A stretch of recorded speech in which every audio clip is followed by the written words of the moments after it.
Library dance party. So there we were, my friend Dave and I, sitting in the library on what we thought would be a typical, uneventful Sunday afternoon. We had decided to meet up to work on our respective projects, or at least pretend to, while secretly hoping to catch a glimpse of the librarian Dave had a mild crush on. The library was as quiet as a mouse, except for the soft rustling of pages and the occasional cough.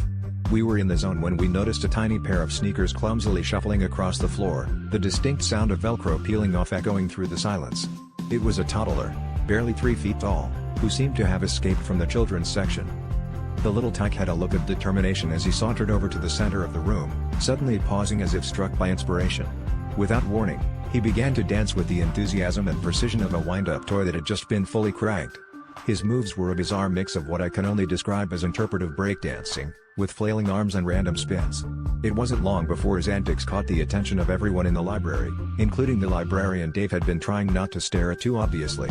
She looked torn between maintaining order and succumbing to the infectious rhythm that only a toddler could conjure out of thin air.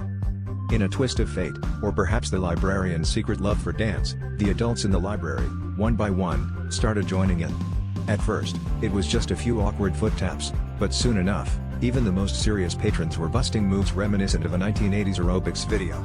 Dave, never one to shy away from a chance to be hilariously out of character, threw his arms in the air and attempted what he believed to be a moonwalk, but looked more like a shuffle from someone trying to avoid stepping on Legos. The librarian, now fully part of the impromptu dance party, flashed Dave a smile that could light up the entire Dewey Decimal System. As the toddler's inexplicable charm continued to spread like wildfire, we all realized that this was no ordinary day at the library. It became a communal celebration of life, laughter, and the simple joys of spontaneity. When the music of our collective imaginations finally wound down, and everyone returned to their seats, slightly breathless and definitely more cheerful, Dave turned to me with a grin. "Well," he said, winking slyly, "I guess that kid really knows how to book the room."